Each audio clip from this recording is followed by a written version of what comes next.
Sa probinsya ng Bulacan may isang kinikilalang pag-asa ng bayan, pag-asa sa larangan ng psikolohiya. Siya si Virilio Enriquez. Mula sa pagkabata, sinanay siya ng kanyang ama sa pagsasalita ng katutubong wika. Ito ay nakapag-udyok sa kanya upang mapursigi ang pag-aaral. Nakapagtapos ng kolehiyo si Virgilio sa kursong Pilosopiya sa Universidad ng Pilipinas. Sa mismong universidad na ito, formal niyang sinimulan ang kanyang legasiya sa pamamagitan ng pagturo ng psikolohiya gamit ang wikang Pilipino.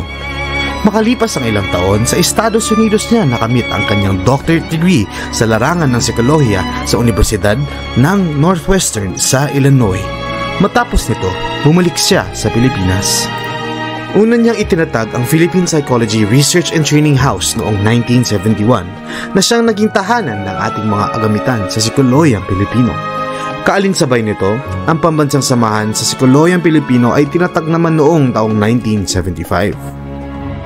Ang konseptong psikolohiya sa mga Pilipino ay hindi pa ganoon nabibigyang pansin at napagtanto ni Virgilio na hindi magiging madali ang kanyang landas na piniling tahakin. Maraming kritiko, maraming kailangan ayusin.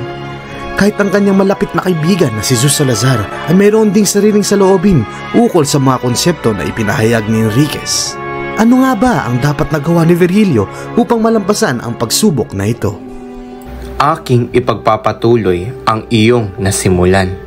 Sa pagsisikap ni Gio, nagkaisa sila ng ambisyon ni Ginoong Virilio Enriquez na pagbutihin ang pag-aaral sa psikolohiyang Pilipino. Mahalaga na tayo ay makagawa ng iba't ibang paraan upang mapalawak ang saklaw ng psikolohiyang Pilipino. Sa pagkakaroon ng kamalayan, maaari pa nating maabot ang karamihan, hindi lamang sa ating mga Pilipino, kundi na rin sa buong mundo. Sa kasalukuyan, maraming kabataan tulad ni Gio ang nagpapakita ng determinasyon at pagtsatsaga na makapagtapos din sa larangan ng psikolohiya. Ang kanilang kontribusyon ay nagbubukas ng mga oportunidad upang mas maging malalim ang ating kaalaman hinggil sa ating pagkakakilanlan bilang Pilipino.